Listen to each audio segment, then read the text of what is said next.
Bueno, queridos hermanos, ahora vamos a disponernos para recibir la enseñanza de la palabra de Dios.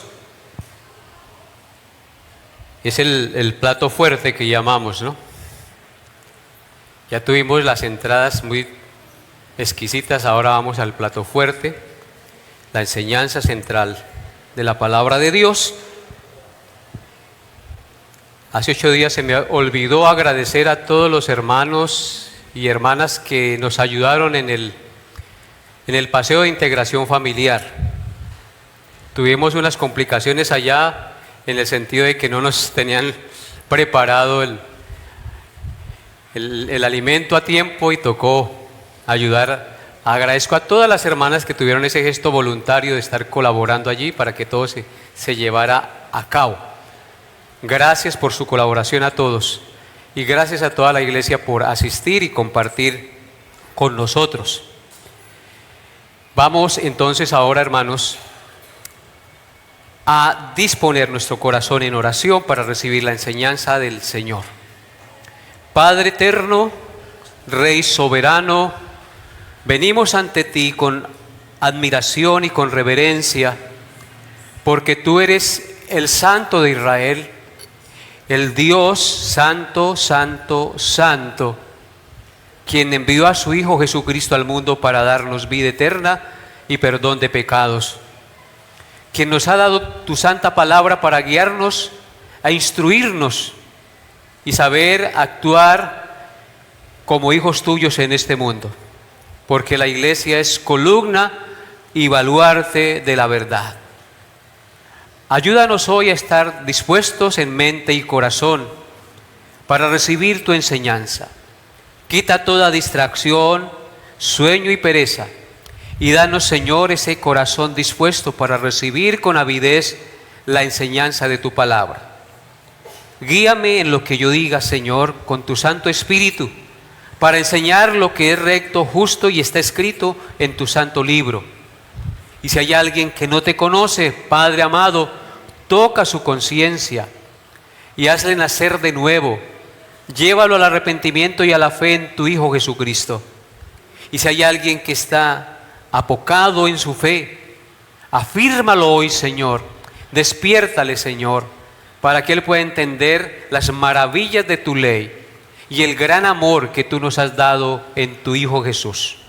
Te pido esto, Padre, en el glorioso nombre de tu Santo Hijo Jesucristo. Amén y amén.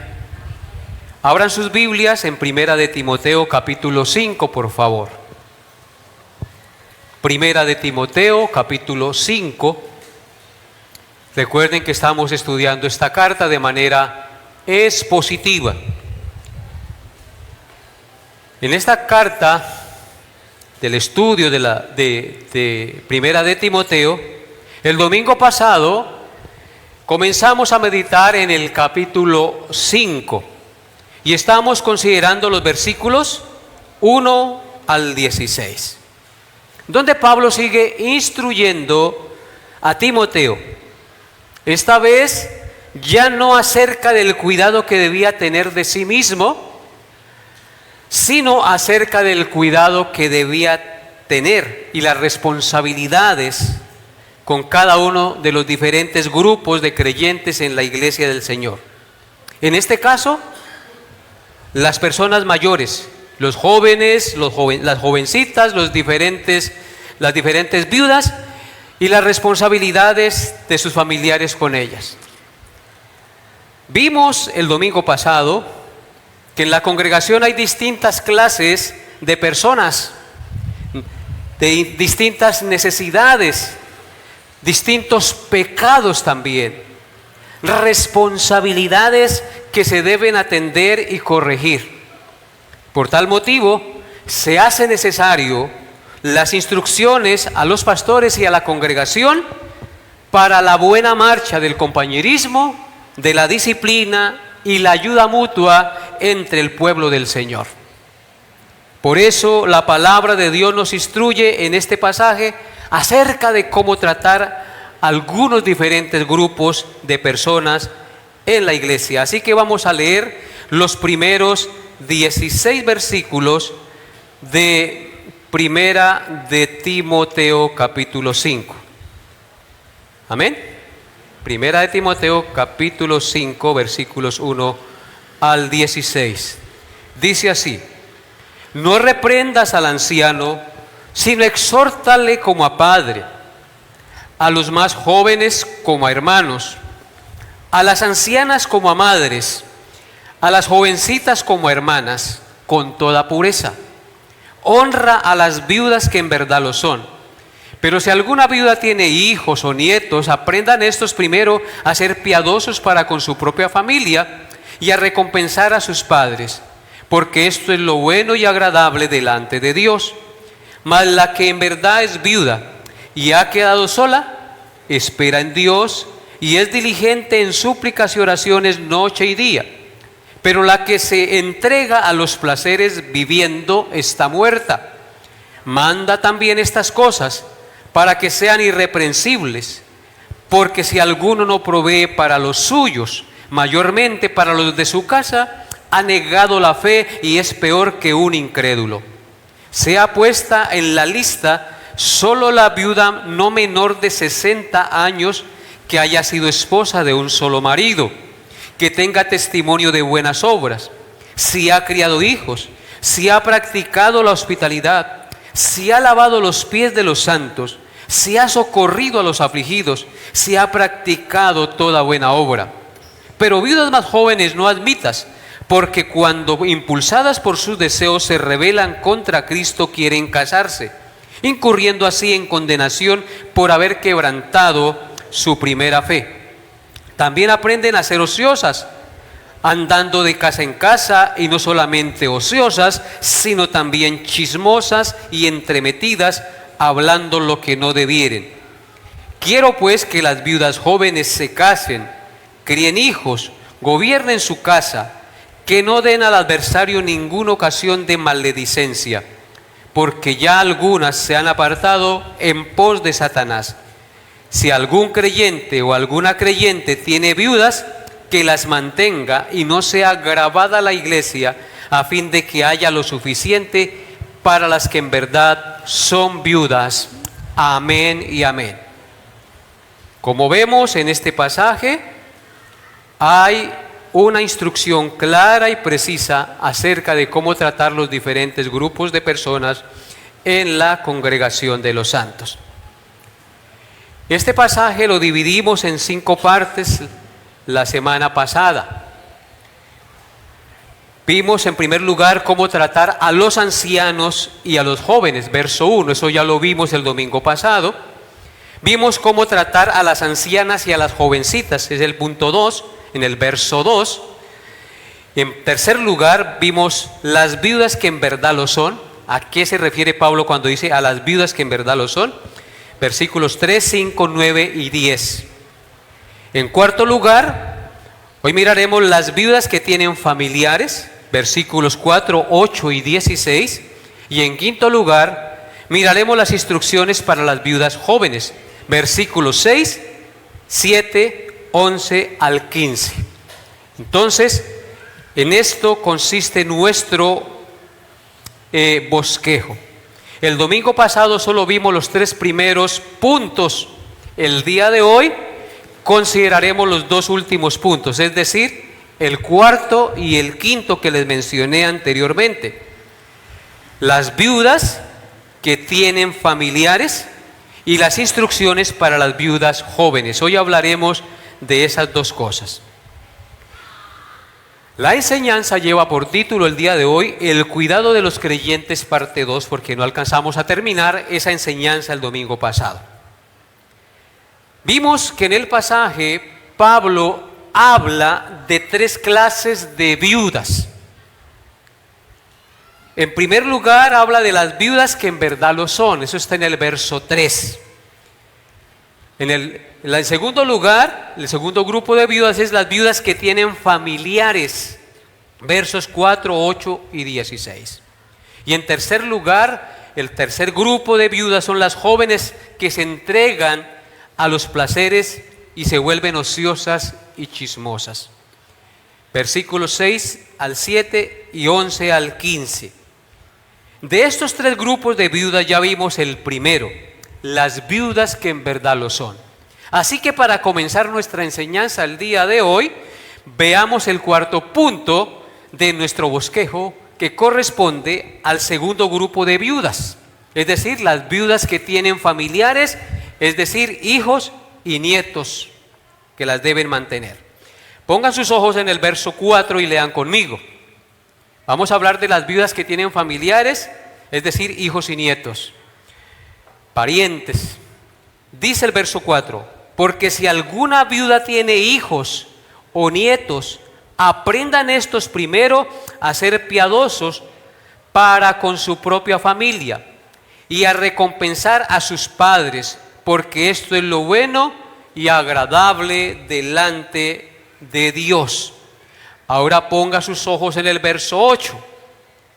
Porque si alguno no provee para los suyos y mayormente para los de su casa, ha negado la fe y es peor que un incrédulo. Ahora adelántese al verso 16, por favor. Si algún creyente o alguna creyente tiene viudas, que las mantenga y no sea gravada la iglesia, a fin de que haya lo suficiente para las que en verdad son viudas. Amén. Hemos leído los tres pasajes que hablan de este grupo de viudas, de las viudas que tienen familiares y las responsabilidades que tienen los familiares para con las viudas.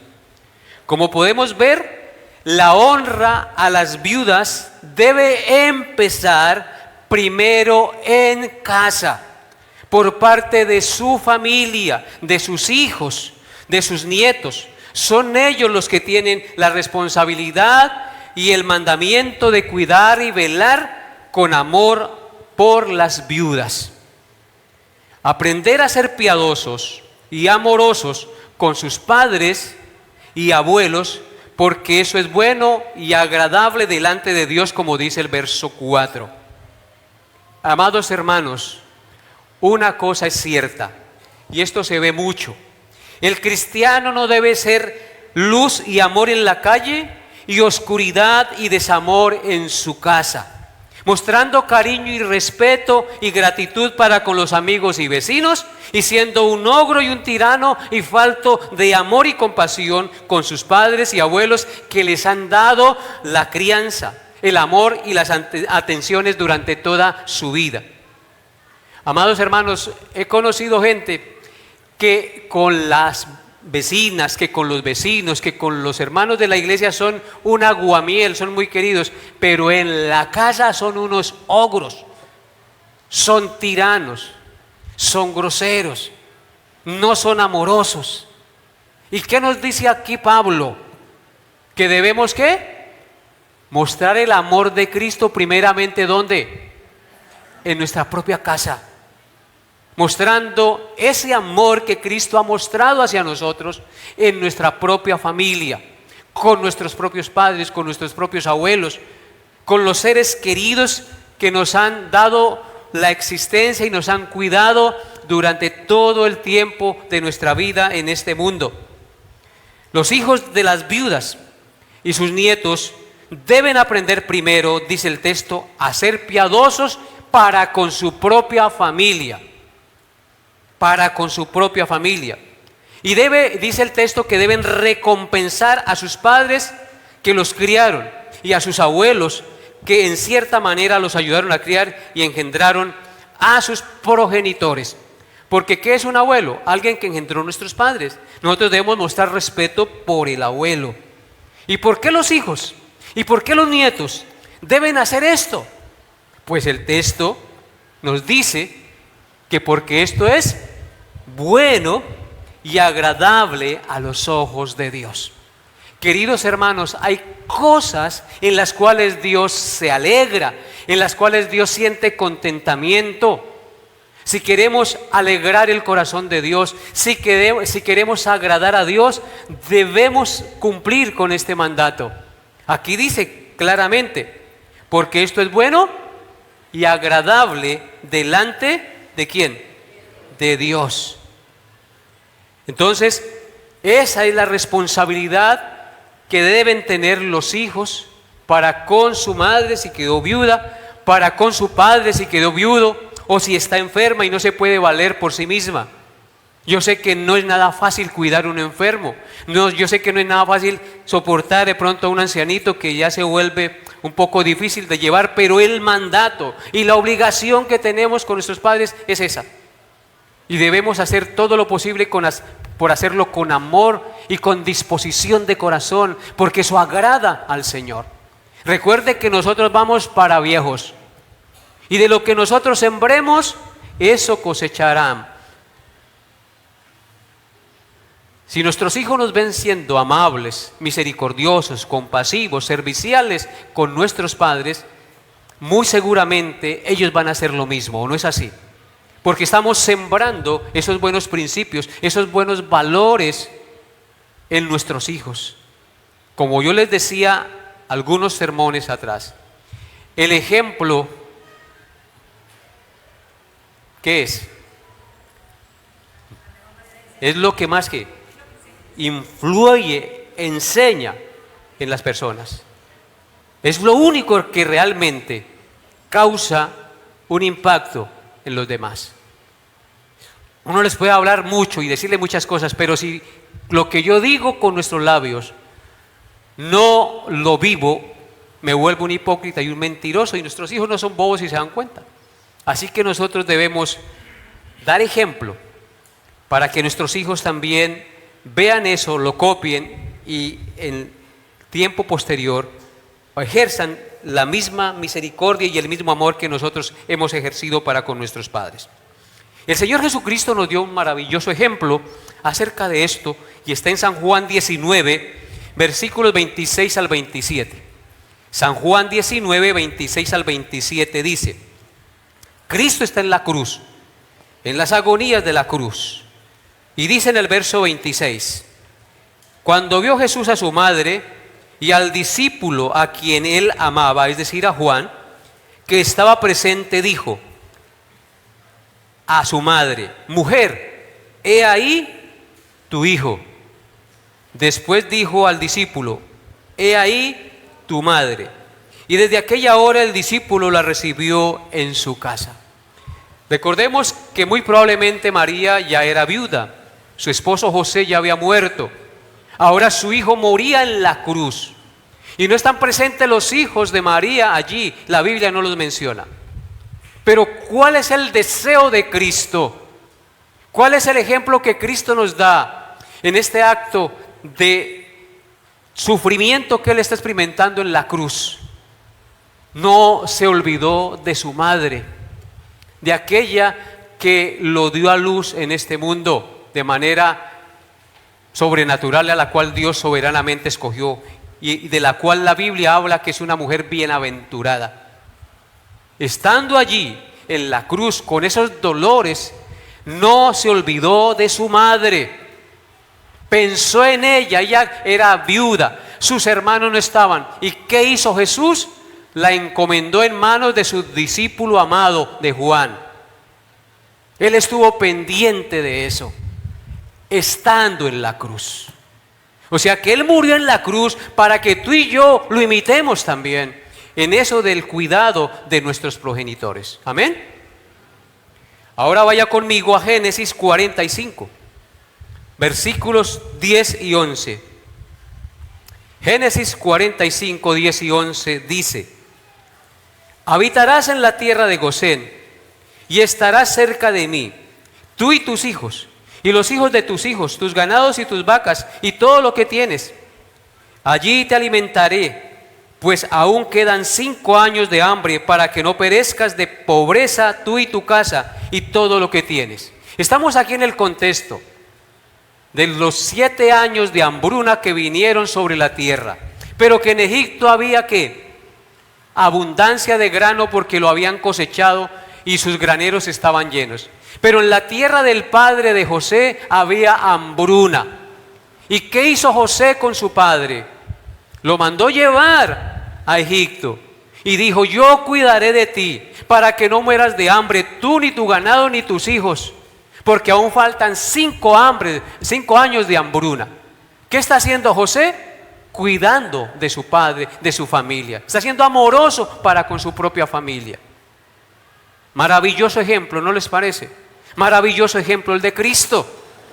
Y en Efesios 6, versículos 1 al 3 dice, Efesios 6 del 1 al 3, hijos, obedeced en el Señor a vuestros padres, porque esto es justo. Honra a tu padre y a tu madre, que es el primer mandamiento con promesa, para que te vaya bien y seas de larga vida sobre la tierra. Amén. Aquí tenemos un claro mandamiento en el Nuevo Testamento para los hijos. ¿Qué hizo Cristo? Honró a su madre. ¿Qué hizo José? Honró a sus padres. ¿Qué nos dice aquí Pablo? Hijos, obedeced en el Señor a vuestros padres, porque esto es justo. Es justo obedecer a los padres. Es justo no darles dolor de cabeza. Es justo respetarlos. Es justo cuidarlos también en su vejez. Honra a tu padre y a tu madre. ¿Cómo honramos a nuestros padres? Cuidándolos, respetándolos. Pablo dice, honra a las viudas que en verdad lo son. ¿Cómo las iban a honrar en la iglesia? Proveyéndoles para sus necesidades, porque estaban desamparadas, las viudas que en verdad lo son. Y aquí dice, honra a tu padre y a tu madre, que es el primer mandamiento con promesa. Hay mandamientos con promesa. De hecho, todos los mandamientos tienen promesa. ¿Saben por qué? Porque guardar los mandamientos es para que nos vaya bien. Es el primer mandamiento con promesa para que te vaya bien y seas de larga vida sobre la tierra. Así que seremos insensatos si nosotros no tenemos en cuenta esto que dice la palabra de Dios. Hijos, si ustedes honran a sus padres, les va a ir bien. Porque eso es bueno y agradable a los ojos de Dios. Y eso debemos aprenderlo. Y eso se enseña en la iglesia. Por eso la iglesia es tan importante, porque aquí solo nos enseñan a temer y a obedecer a Dios. ¿O no es así? Por eso venimos y por eso nos reunimos, porque anhelamos obedecer a nuestro Creador y a aquel Redentor que dio su vida por nosotros. Versículo 8 de 1 de Timoteo. Dice el verso 8 de 1 de Timoteo 5, porque si alguno no provee para los suyos, y mayormente para los de su casa, ha negado la fe y es peor que un incrédulo. Seguimos en el punto número 2, viendo los pasajes que hablan de las responsabilidades de los hijos de las viudas. Así que en este versículo 8, la exhortación es para los familiares de las viudas. Y es una exhortación muy directa y confrontadora. Es para los hijos, es para los familiares. Una exhortación a cuidar a los más viejos. Pablo dice que si algún creyente no provee para los suyos, es peor que un incrédulo. Cuando habla para los suyos, habla para su familia. En este caso, para su madre y para su abuela, que necesitan de la ayuda y el sustento. Y si no hacemos eso, seremos peores que un incrédulo y habremos negado la fe, dice Pablo. Ser obediente a Dios, queridos hermanos, en las responsabilidades familiares es un aspecto imprescindible de la fe verdadera y del testimonio del cristiano ante la comunidad. Repito esto que dije. Ser obediente a Dios en las responsabilidades familiares es un aspecto imprescindible de fe verdadera y del testimonio del cristiano ante la comunidad. ¿Por qué niega la fe un creyente cuando no provee para los suyos el sustento y el cuidado? Niega la fe porque siendo creyente está evadiendo su responsabilidad para cumplir con este deber de amor que le fue otorgado por Dios. Niega la fe porque la palabra de Dios nos dice que no habrá justo desamparado ni su descendencia que mendigue pan. Niega la fe porque la Escritura dice que Jehová es nuestro pastor y nada nos faltará, que el bien y la misericordia nos seguirán todos los días de nuestra vida. Niega la fe porque el Señor nos dice en su palabra que así como alimenta las aves del cielo y viste los lirios del campo, nos alimenta y nos vestirá a nosotros y nos proveerá todo lo que necesitamos, hermanos. Y cuando hablamos de que el Señor alimenta a las aves, ustedes ven que las aves al amanecer lo primero que hacen es cantar, adorar al Señor con su cántico, porque toda la creación alaba y glorifica a Dios. Pero las aves no se quedan allí en el nido ni en su árbol donde duermen. ¿Qué hacen las aves?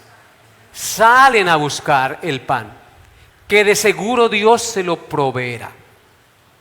Aquí está hablando de personas que entienden este principio, que si bien es cierto Dios ha prometido darnos el alimento, es necesario salir a buscarlo, porque no le va a llegar a la casa usted acostado en la hamaca mirando televisión. Yo creo en Dios, Dios dijo que me alimentaba como alimenta a las aves del campo, en consecuencia me quedo aquí en la casa. Así no funcionan las cosas. Hay que salir a buscar el pan de cada día. Y Dios llena los estomaguitos de las aves y llegan al nido y si tienen polluelos, alimentan a los polluelos y les dan el alimento, abren el pico y ellos son llenos y luego salen de nuevo a buscar. Hermanos, ¿por qué algunos no proveen para los suyos? Porque son perezosos, porque no salen a buscar el sustento, porque no se arrodillan de corazón y le dicen: Señor, si bien es cierto la situación está difícil, no hay empleo, hay una situación apretada, Señor, yo sé que tú has prometido que me vas a proveer alimento. Yo soy la cabeza de este hogar, Padre Santo. Me arrodillo ante ti y te pido, Padre, que me des la gracia de trabajar, que me des la gracia de salir a buscar el sustento y que me proveas, Padre Santo, para las necesidades de mi familia con el fruto de mi trabajo. Porque si alguno no quiere trabajar, dice la Biblia, que tampoco coma. Y por eso aquí el texto es claro: si alguno no provee para los de su casa, para los suyos, es peor que un incrédulo y ha negado la fe. Dios proveerá a aquel varón, a aquella mujer, cuando dispone su mente y su corazón para cumplir la voluntad de Dios. Hay muchos que se acostumbran a que la mujer los mantenga, y eso no es correcto. Si bien es cierto hoy en día por la situación los dos trabajan y tienen que hacerlo, pero eso no los debe llevar a descuidar sus hijos, porque ¿qué les sirve ganar plata si sus hijos se pierden? Y si bien es cierto tienen que trabajar los dos, he conocido muchos que se quedan en casa sentados esperando que la mujer los mantenga. Se hacen los de la vista gorda, se hacen los bobitos. No es que no consigo trabajo, es que las cosas están muy difíciles, pero no salen, no se arrodillan, no toman riendas en el asunto y se ponen delante de Dios. Señor, tú me diste por cabeza en este hogar, Señor, ayúdame a proveer, no me dejes avergonzado. Como varón de Dios se para, y el Señor seguro le proveerá si se lo pide de corazón, porque eso exalta el nombre de Cristo. Dios creó primero a Adán y le dio la delegación de cuidar y de labrar la tierra. Y al primero que llamó cuando cayó en pecado, ¿fue a quién? A Adán, para que rindiera cuenta. Dios nos va a pedir cuenta también. Y sabe si nosotros estamos siendo perezosos. Y sabe si nosotros estamos evadiendo nuestra responsabilidad como proveedores del hogar. Salmo 112, versículos 1 al 5. Salmo 112, versículos 1 al 5 dice: Bienaventurado el hombre que teme a Jehová, y en sus mandamientos se deleita en gran manera. Su descendencia será poderosa en la tierra. La generación de los rectos será bendita. Bienes y riquezas hay en su casa, y su justicia permanece para siempre. Resplandeció en las tinieblas luz a los rectos. Es clemente, misericordioso y justo. El hombre de bien tiene misericordia y presta, y gobierna sus asuntos con juicio. ¿Qué hace el hombre de bien? Tiene misericordia y presta. ¿Y por qué tiene misericordia y presta? Porque ha trabajado, porque tiene, porque logra hacer algo. Pero dice, y gobierna sus asuntos con juicio. Muchos no tienen porque no gobiernan sus asuntos con juicio. Son irresponsables con lo que Dios les da. Se lo malgastan en cosas, en bobadas. Y cuando llega el tiempo de las vacas flacas no tienen de qué echar mano. Porque no gobiernan sus asuntos con juicio. No son responsables. Así que, hermanos, la palabra de Dios es clara y hoy nos exhorta a cumplir con nuestras obligaciones, con nuestras responsabilidades. Que el día de nuestra muerte podamos descansar ante Dios diciendo, hice lo que me vino a la mano por la ayuda de Dios para sostener y ayudar con mi familia. Que mis hijos no digan, mi papá es un perezoso que esperó que mi mamá lo mantuviera. No, hermanos, Dios nos va a proveer, porque Dios no miente. Él es nuestro pastor y nada nos faltará. Amén. En Proverbios 10:4 dice, Proverbios 10:4, la mano negligente empobrece, mas la mano de los diligentes enriquece. Ahí están las dos cosas, los dos extremos. La mano negligente empobrece. Un negligente, un perezoso, pues siempre va a cosechar pobreza. Mas la mano de los diligentes enriquece. Tomemos los principios de la palabra de Dios. El no proveer para el mantenimiento de su propia familia lo hace peor que un incrédulo porque niega la fe, dice el texto. ¿Por qué razón? Porque muchos inconversos, escúchenlo bien, ¿por qué niega la fe? Porque aún muchos inconversos, aunque no tienen el Espíritu Santo, ni conocen del amor incondicional de Cristo por el pecador, entienden y cumplen con su responsabilidad familiar de proveer fielmente para los suyos. Hay inconversos que son muy juiciosos y muy responsables con su familia y proveen lo que ellos necesitan, no teniendo a Cristo ni al Espíritu Santo en su corazón. ¿Cuánto más un creyente debe tener bien claro y cumplir como hijo de Dios este mandamiento? ¿No les parece? Un creyente que se niega a mantener a su familia está viviendo en contra de lo que dice creer y ha negado el principio del amor compasivo que está en el corazón de la fe cristiana. Cuando dice Pablo que no proveer para las necesidades de la familia hace que el creyente sea culpable de negar la fe, esto no quiere decir o no se refiere a la pérdida de la salvación. No, Pablo aquí no está juzgando el destino final del alma del creyente, sino las acciones actuales del cristiano que contradicen lo que dice. Y no hay cosa más vergonzosa que uno ser contradicho en lo que dice creer.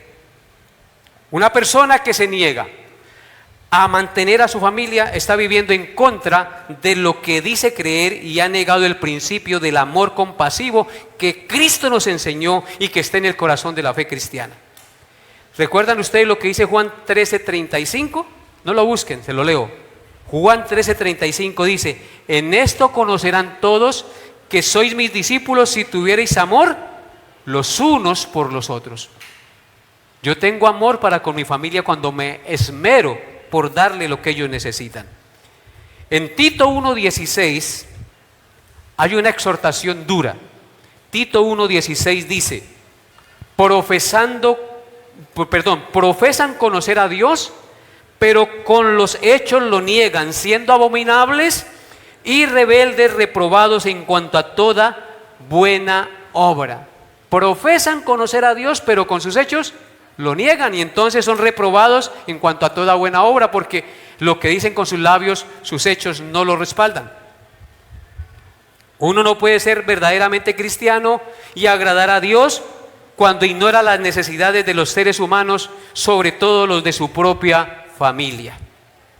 Pasemos ahora al versículo 16 de nuestro pasaje de Primera de Timoteo, que dice: si algún creyente o alguna creyente tiene viudas, que las mantenga y no sea gravada la iglesia, a fin de que haya lo suficiente para las que en verdad son viudas. Pablo vuelve e insiste en la responsabilidad que tienen los familiares de cuidar y velar por las viudas y por sus seres queridos en la vejez. Si Pablo insiste en esto es porque estaban siendo pecadores esa iglesia de Éfeso en ese aspecto. Él está insistiendo mucho en esto. También vemos que tal vez habían muchísimas viudas en ese entonces y por eso Pablo está insistiendo en esto.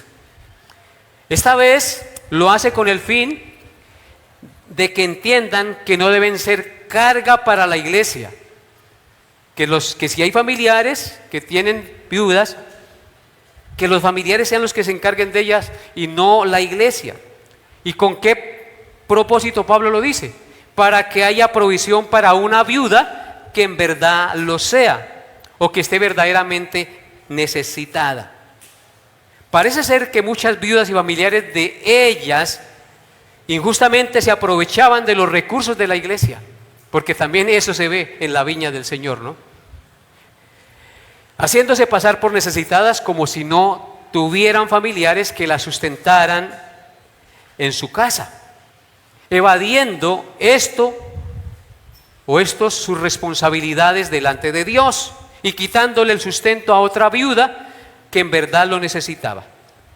O sea que aquí, en esto que Pablo está diciendo, no cabe el dicho, haz bien sin mirar a quién. Ahí no cabe el dicho, haz bien sin mirar a quién. Ni cabe aquello de que la iglesia tiene la función de ser social para el mundo entero, es decir, de ejercer una función social para el mundo entero. Aunque los cristianos debemos hacer el bien a todos, debemos proveer mayormente para ¿quiénes? Para los de la familia de la fe.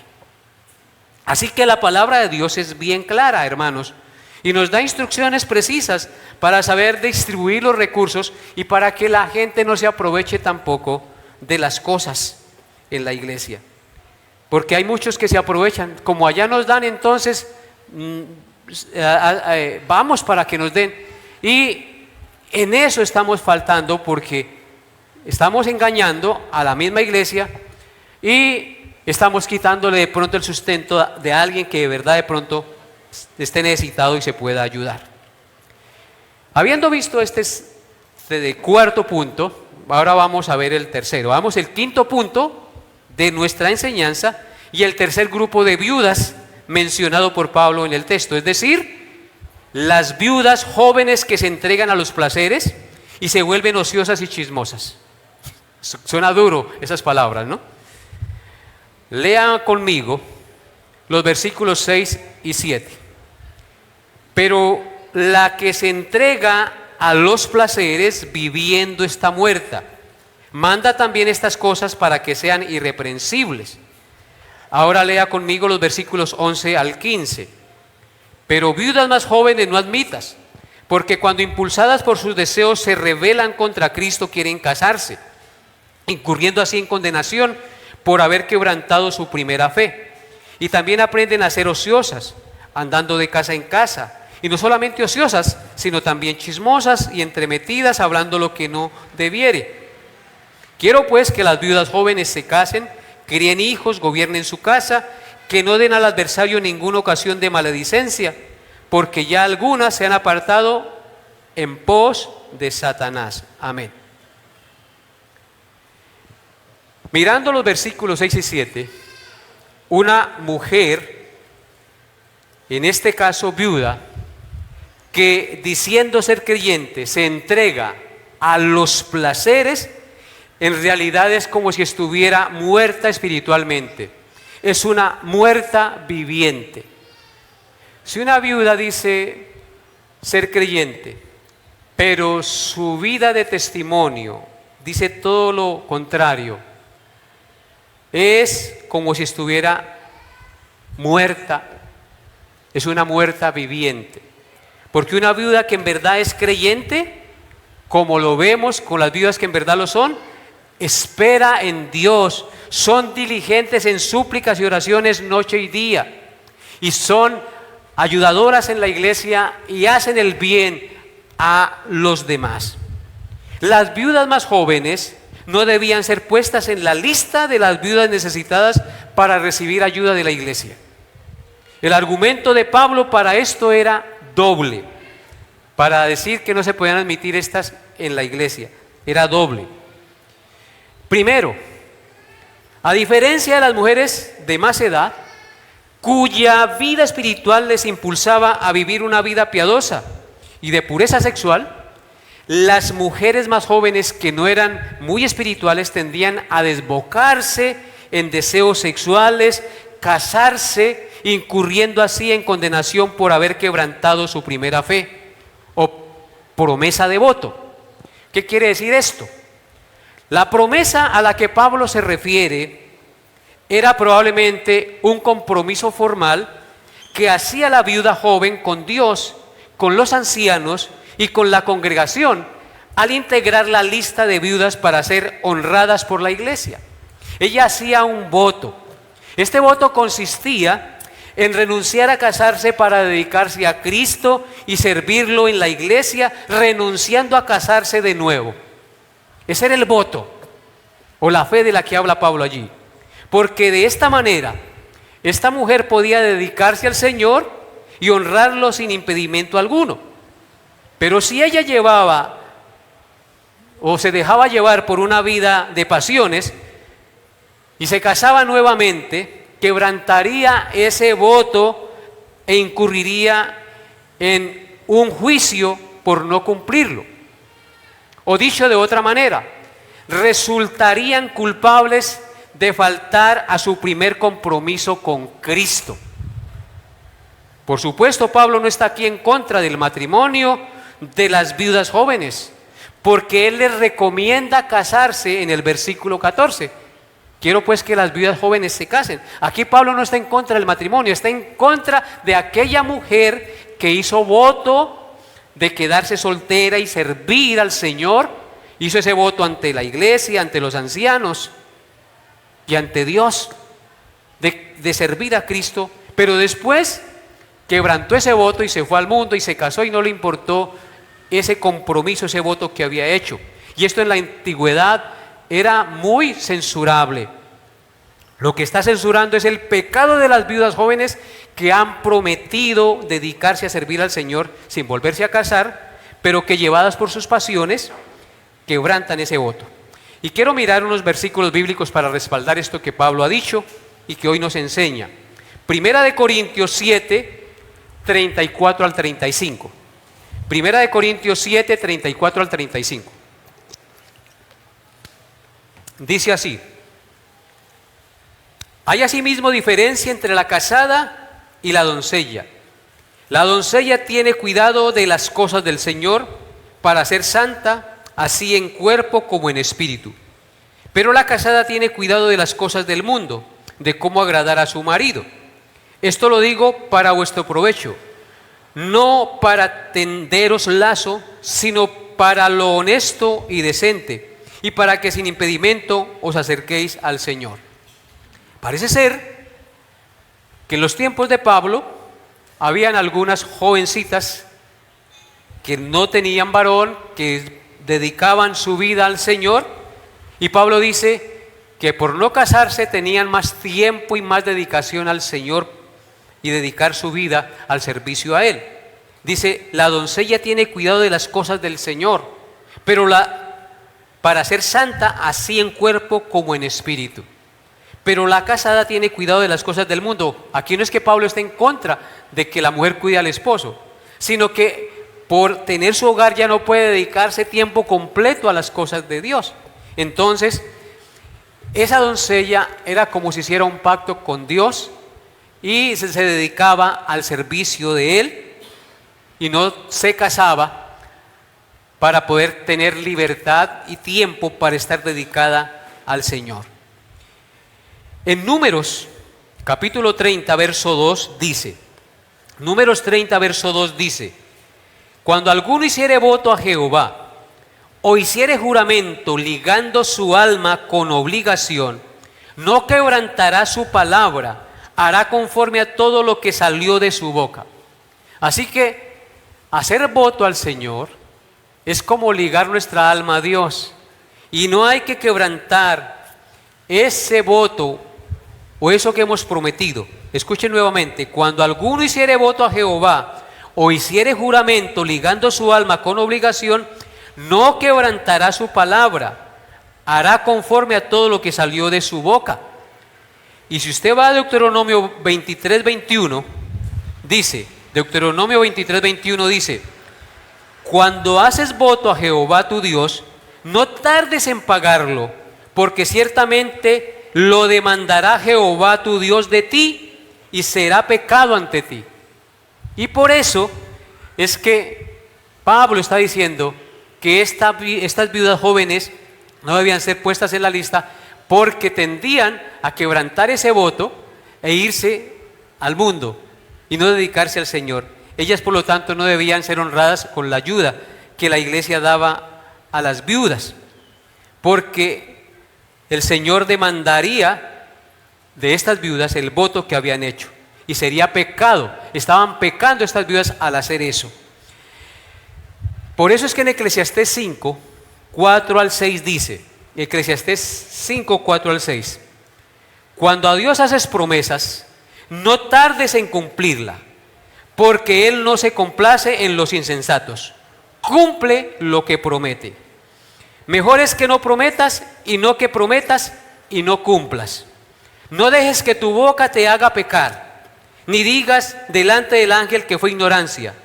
¿Por qué harás que Dios se enoje a causa de tu voz y que destruya la obra de tus manos?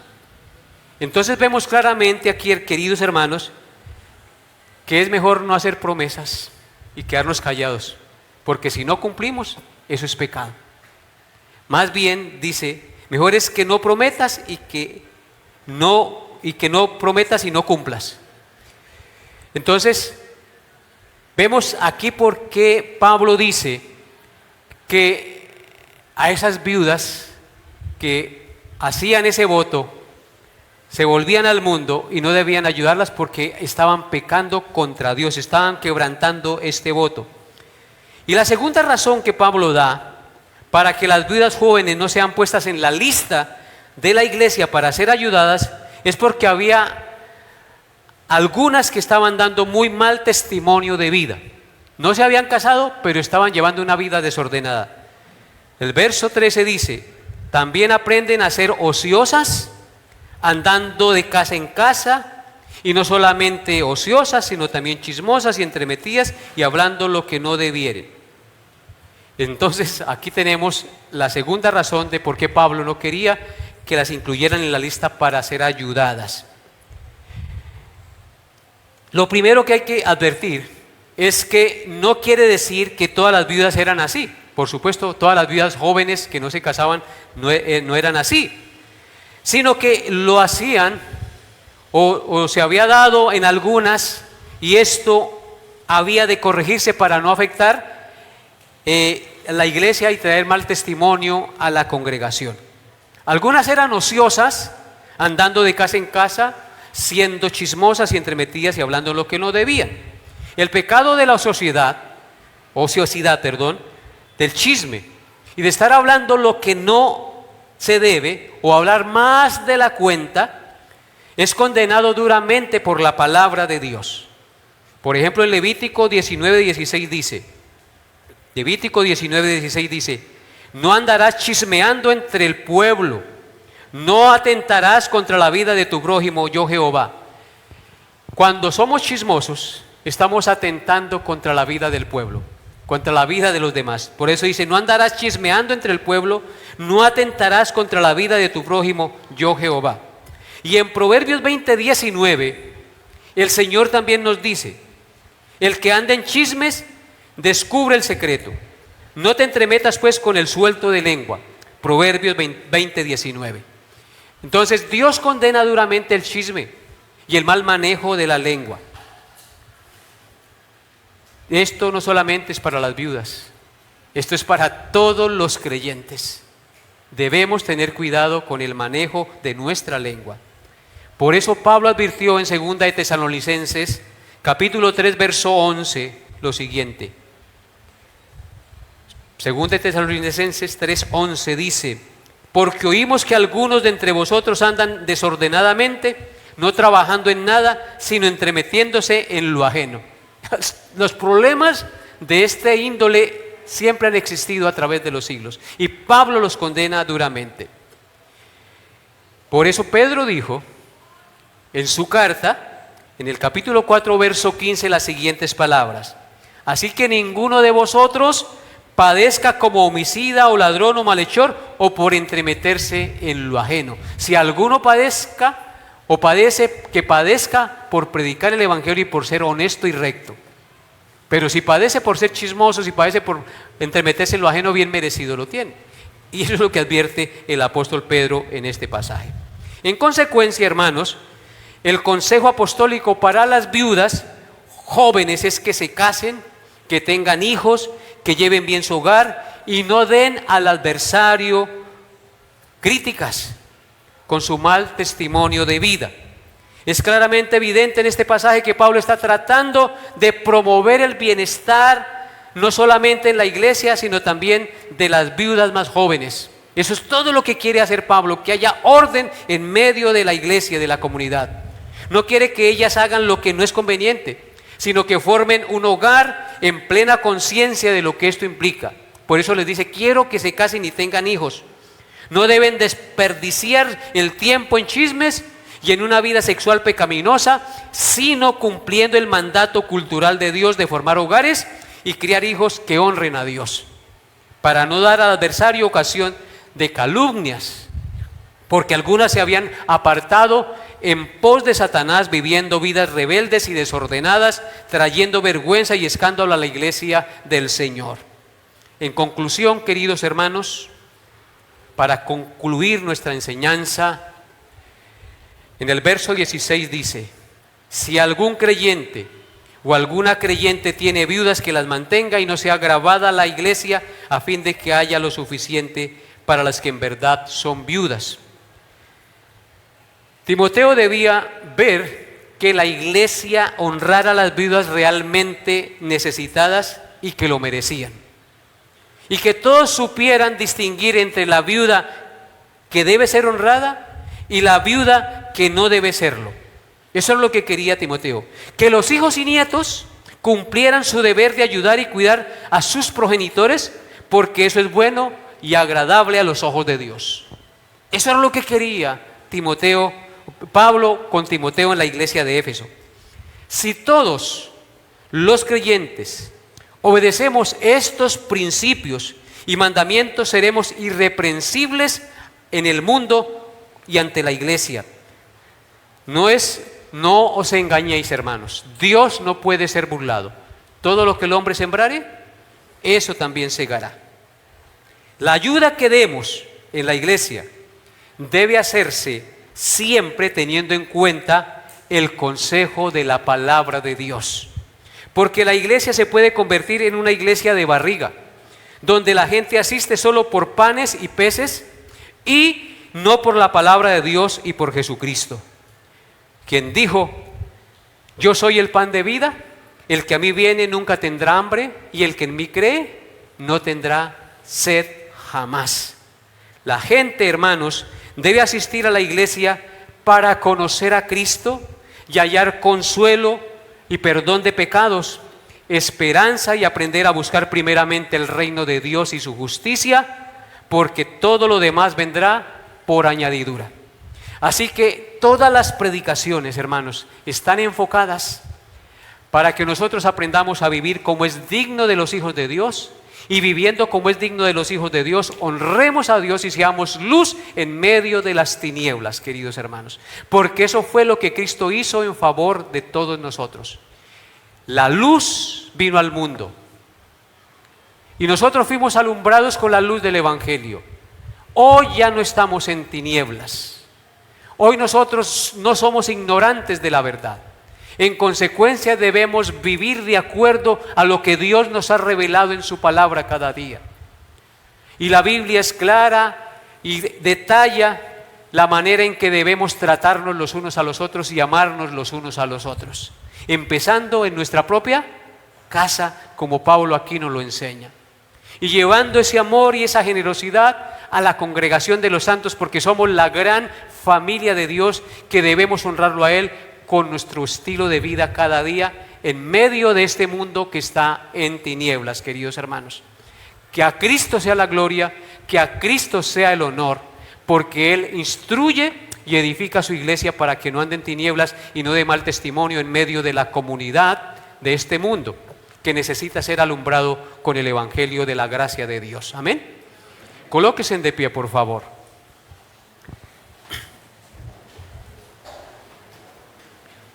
Amado Señor, yo te alabo y te bendigo en esta hora de la mañana, dándote gracias por cada uno de mis hermanos, por haberles traído. Te doy gracias por haber dispuesto hoy sus corazones, por habernos permitido hoy participar de tu mesa, de la Santa Cena, por habernos permitido hoy, Señor, saludarnos unos a otros, cantar himnos a tu grandeza, a tu nombre, agradeciendo tu salvación. Por habernos permitido, Señor, hoy escuchar tu santa palabra, ser exhortados a vivir justa y dignamente como hijos tuyos en este mundo. Gracias, Padre, por tu palabra, porque cuando se expone así de manera consecutiva, no podemos evadir ningún pasaje y todos tienen que ser enseñados y estudiados y aplicados a nuestra vida para gloria y honra de tu nombre, porque es la palabra tuya, la lámpara a nuestros pies, que nos indica el camino por donde hemos de andar. Gracias, Padre, por cada uno de mis hermanos aquí presentes, por las familias representadas, aún por los que no pudieron venir hoy y por los que no quisieron venir, Padre. Los encomiendo en tus manos y ruego que le llenes de tu gracia y pongan en ellos ese deseo y esa hambre y esa sed de ti, Padre, porque te necesitamos cada día, como necesitamos el oxígeno para respirar y el alimento para alimentar nuestros cuerpos, Padre Santo. Tú eres imprescindible en nuestra vida. Sin ti nada somos. Sin ti estamos muertos. Sin ti nos perdemos. Ayúdanos, Señor, y perdona nuestras faltas, porque aún conociéndote, nosotros te faltamos, mi Señor. Y ayúdanos, Señor, a ser luz y sal en medio de nuestra familia, Padre Santo, siendo amorosos y compasivos con nuestros propios familiares y trasladando ese amor a la congregación también, para que brille el amor de Cristo en medio de nosotros. Y Padre, si hay alguien que no conoce del amor de Cristo, yo te suplico que toques su corazón, que le inquietes, que le lleves al arrepentimiento, que le muestres que es un pecador y que necesita urgentemente del perdón y la misericordia de tu Santo Hijo a su favor. Sálvalo, Señor, y libérale, Señor, de la esclavitud de ese pecado en el que Él está. Te pido estas cosas, Padre Santo, en los méritos gloriosos de tu Hijo Jesucristo, con acción de gracias. Amén y amén. Que la paz de Dios, queridos hermanos, que sobrepasa todo entendimiento, guarde sus corazones y sus pensamientos en Cristo Jesús. El culto ha terminado, Dios lo lleve en su paz.